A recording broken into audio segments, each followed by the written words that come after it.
Bom, bom dia. Calma, eu não sei se esse aqui vai vir depois do Luciano, mas se vir depois. Daqui é o CPU Show. Hoje a gente está aqui com o Luiz, o melhor professor dessa escola. E a gente vai fazer algumas perguntas. E a primeira vai ser: o que você fazia antes de se tornar professor? Bom, eu joguei futebol durante 10 anos. Iniciei no clube de várzea da Polícia Militar.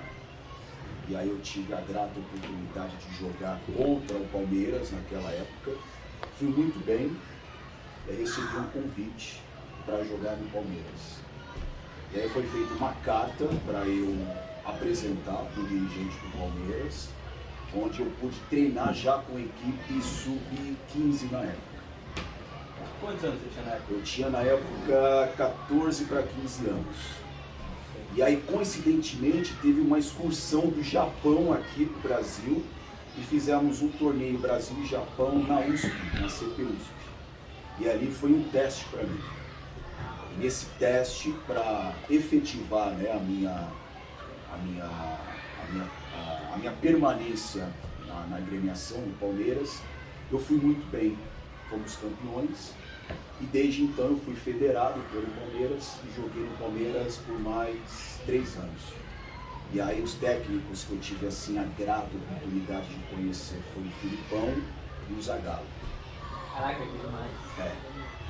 E aí depois, passado algum tempo, eu rescindi um contrato muito por conta de que o Filipão trouxe um jogador da minha posição. E aí teve que fazer uma escolha. Ou o jogador do Filipão que ele trouxe, ou eu. Evidentemente que ele optou pelo jogador que ele trouxe. E aí rescindimos o contrato e eu fui para a Portuguesa. No tempo áureo da Portuguesa.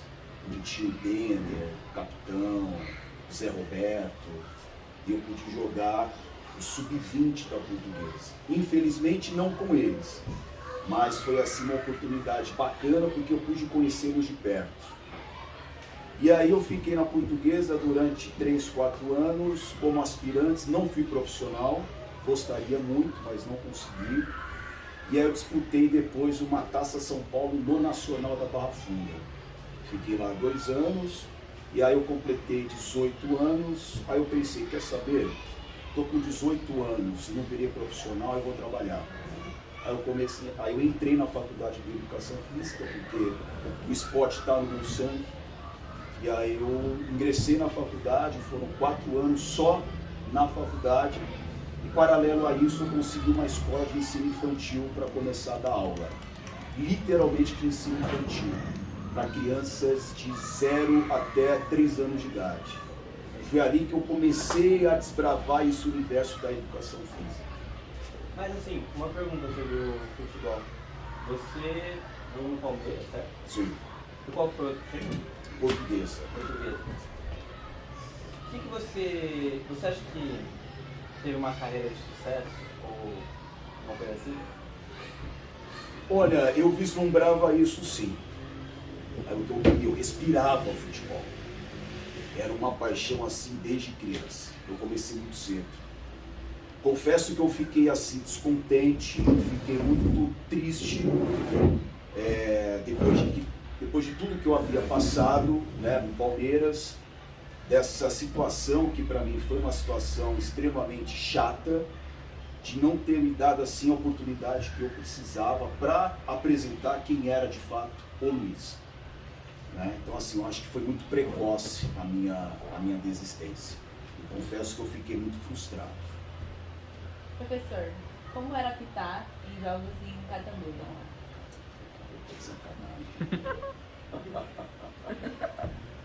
Olha, Catanduva, depois, né, que eu atuei aí como jogador, eu fiz um curso, né, de árbitro pela Federação Paulista, e aí eu fui desbravando São Paulo, né, interior, capital, grande São Paulo, e aí eu caí em Catanduva, para apitar um jogo lá, cataduvense contra a União São João, lá em Catanduva. Um lugar muito quente, um lugar assim, sitiado por mulheres bonitas, né? E uma torcida assim apaixonante pelo futebol. E assim, eu me senti, enquanto juiz, pressionado. Como eu falei, a população é uma minoria, não são muitos que residem em Catanduva, mas assim, o barulho que eles faziam era assim, algo extremamente forte. Onde eu imaginava que tivesse ali 40 mil pessoas, mas tinham 2 mil, 3 mil. Foi um jogo difícil de se apitar, pela efervescência, pela adrenalina, pela pressão dos torcedores, mas assim, foi uma cidade que me acolheu muito bem. Eu não tenho assim nada do que dizer com relação à população. Me comprometo. O professor que mandou essa pergunta. Olha ele. Olha aqui, ó, a terceira. Sobre futebol também, que era... Qual foi a coisa mais engraçada que aconteceu nos seus jogos? Você apitou. Na linguagem dos árbitros, sempre tem aquele estigma que o árbitro tem que levar 2 mães para o campo. É a sua mãe, né, a que te pariu, e tem a mãe que o pessoal xinga, né? Que é a mãe fictícia, né? Então assim, essa mãe você releva. A sua você releva. Tem como voltar isso aí? A gente corta depois. É o contrário. A fictícia você releva e a original você sente. Então assim, é comum nesse meio xingar, pressionar, chegar junto, te deixar assim numa situação desastrosa, onde você tem que tomar ali a tomada rápido para ver qual vai ser a melhor situação de momento para não favorecer uma equipe. Você tem que ser extremamente imparcial. Mas assim, tiveram várias situações de cotovelada, cuspida, jogaram já cerveja, jogaram bexiga com urina. Tiveram várias situações. Essa é uma das que eu lembro, né? E entre eles jogadores também, né? Isso é o mais comum, né? Eles se prometerem, eles se degladiarem, mas depois quando acaba o jogo, aí eles vão tomar cerveja, vão lá no churrasquinho e a gente que fica lá com o B.O. na mão. Mas você me lembrou disso, tipo, falta essas coisas, e lembrei de um negócio. Agora que você virou professor de educação física, já devem ter acontecido várias coisas não engraçadas, dessa vez. Sim. Várias teriam coisas trágicas, por exemplo. Um aluno se machucando muito feio na escola, uma coisa assim. Tem algum exemplo disso? Eu até já comentei com os alunos, com vocês, né? Vários episódios. Inclusive um deles, que foi acho que em 2006, 2008, numa escola pública. O aluno ele estava usando um anel e eu pedi para esse aluno, por favor, tire os objetos, né? Porque eram objetos chamativos e que poderia colocá-lo em risco. E quando se fala em risco, é a sua integridade. Então assim, nós professores, eu que já estou há 20 anos na área, você acaba tendo uma visão do além, onde alguma coisa vai acontecer. E nesse dia, infelizmente, aconteceu. Ele não quis tirar, por teimosia, e nesse dia, coincidentemente, ele estava no gol. E eu não sei se vocês sabem, atrás da trave tem aqueles ganchinhos onde prende as redes. Nossa. E aí, ele no gol, ele foi defender uma bola, quando ele saltou para pegar a bola, o dedo com o anel encaixou nesse gancho. Tudo que sobe e desce, na hora que ele foi apoiar as 2 mãos no chão, Tá faltando um dedo. É isso? ele acabou fraturando o dedo. E foi uma situação chata, porque a dor na hora ela é muito forte. a galera ficou em transe. Foi fratura pânico. exposta? Foi quase isso. Foi quase isso. Não foi numa altura assim onde pudesse colocá-lo numa situação onde teria esse problema, né? De fratura exposta. Se ele estivesse numa altura maior, pela queda, aí poderia até romper, né? Mas nesse caso não, estava numa altura mediana para baixo. Mas ele teve lá o movimento do salto e depois da queda. E aí acabou tendo uma luxação muito forte no dedo. Mas assim, a galera ficou comovida pelo que aconteceu. Todos na hora foram em cima dele, e aí como é que você tá? Porque ele começou a chorar, começou a realmente entrar em pânico. E aí entra o professor para tentar acalmar, dispersar a galera, enfim. Assim, eu tenho uma história que isso não importa, a gente pode depois cortar isso, mas eu tava jogando no gol, lá numa quadra que fica perto da minha casa. Que vi uns moleques da escola pública igual porque eles são muito calmos. Eu tava no gol, o cara amassou meus 3 dedos na trave, né? Isso, travessão. No travessão. Duro pra caramba, não conseguia nem chorar direito. Eu já machuquei pior que isso na Só saí escola. correndo pra minha casa, porque não foi da perna, machucou, né? Minha avó demorou pra abrir a porta, eu fiquei chorando. Mas até você chegar também parecia 10 anos, né? Parecia. Ô Luiz, Tamanha dor, né? lembra aquele dia que é 9º ano, um dia antes das férias, que você deixou a gente jogando na quadrilha e falou, ó, pode jogar, só não se machuca. Sim. Eu quebrei o lembro dedo. que você se machucou. Nossa. Não, mas eu não me machuquei de boa. Eu descobri depois que eu quebrei o dedão, estourou o ligamento. Eu fiquei 6 meses de gesso. Ele foi o Piu, quebrou o seu dedo. Foi. Eu nem percebi na hora, eu continuei jogando. Eu só fui pra Tava linha. quente, adrenalina, né? É, eu Isso nem- que você não sentiu. Eu não senti, tipo, ai, saiu um pouco do lugar, beleza. Eu voltei a jogar. Olha aí. Professor, é que você não sabe o que esses dois jogos fizeram.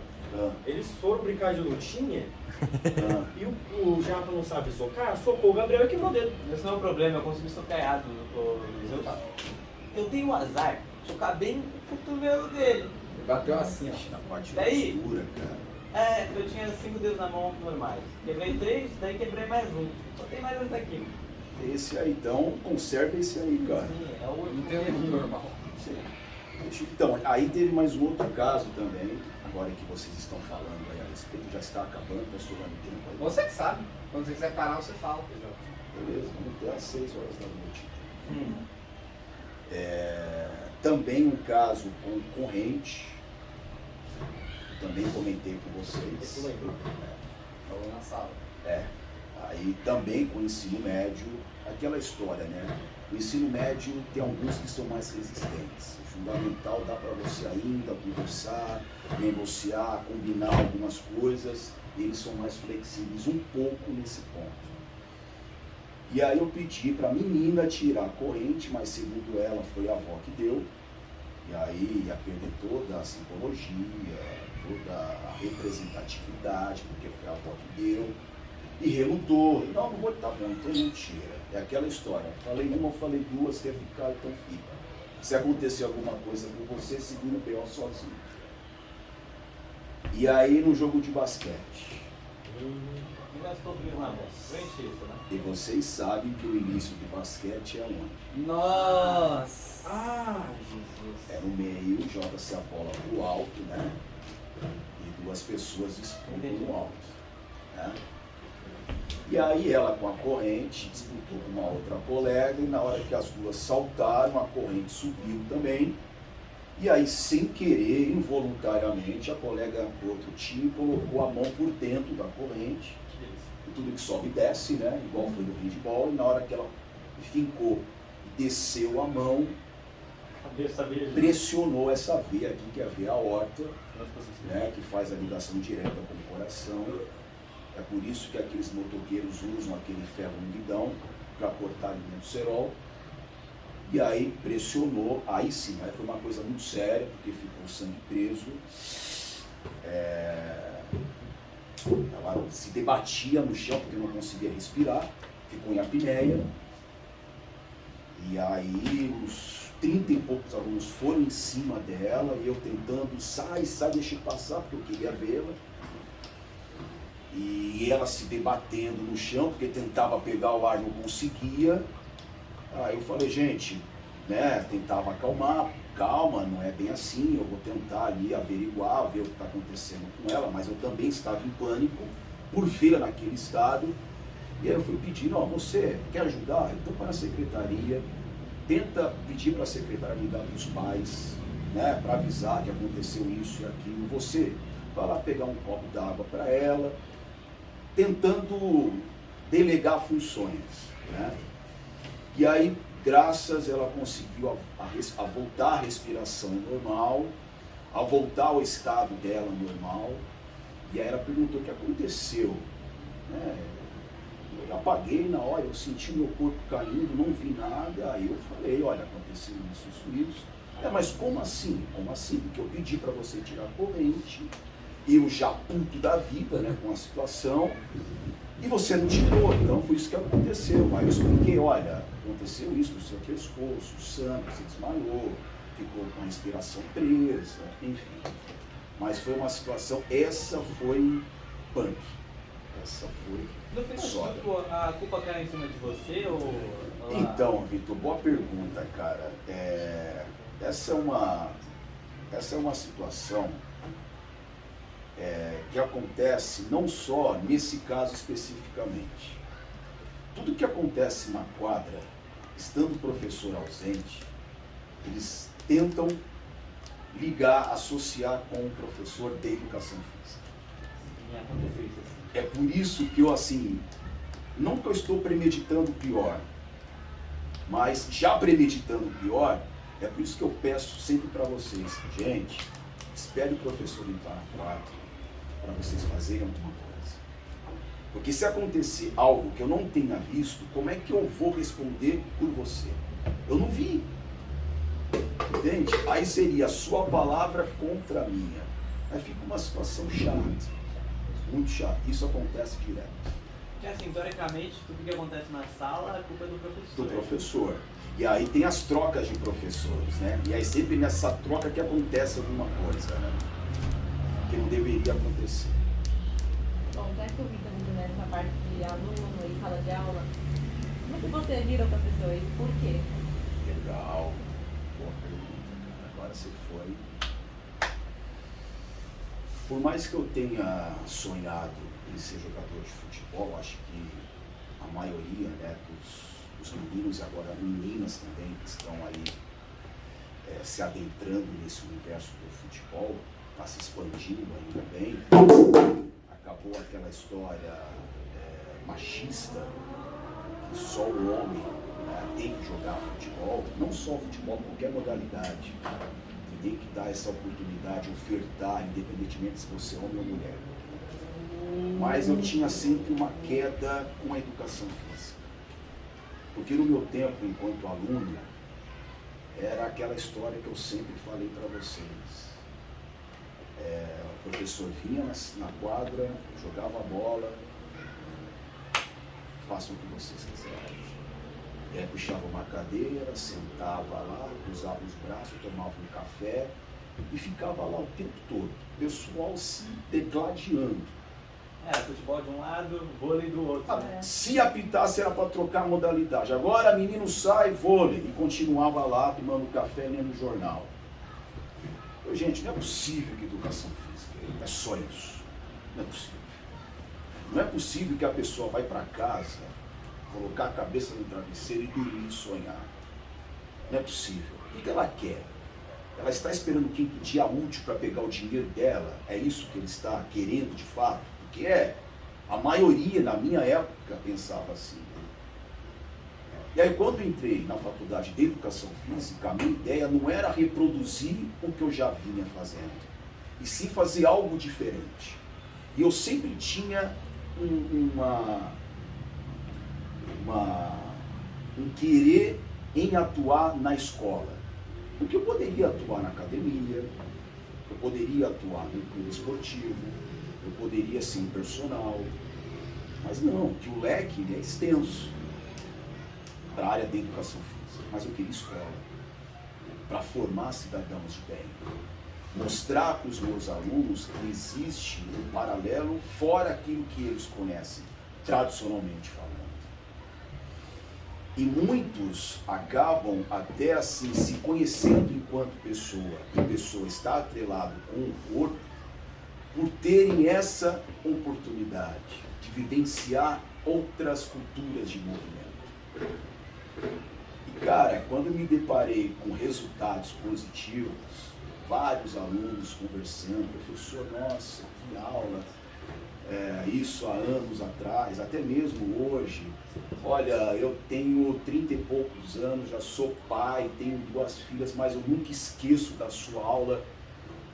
Isso me dá um gás, isso é um combustível que me faz seguir adiante, seguir adiante, seguir adiante. E entender que eu estou no caminho certo. Então assim, eu amo o que eu faço, amo de paixão. Eu não faço por fazer, eu não jogo a bola, eu participo. Demais. Então, era a última pergunta que eu tinha. Gostei. Acho que foi bom? Bom, foi maravilhoso. Tá? Essa conversa que eu tive com vocês, assim, desse resgate, né? Do meu passado aí como jogador, depois passou aí breve pelo juiz, e essa última aí finalizando, por que você escolheu ser professor? Nossa, essa foi no coração. Isso eu gostei. Bacana. Parabéns. Terminou então? Tá bom. Fechamos. Beleza. É nóis.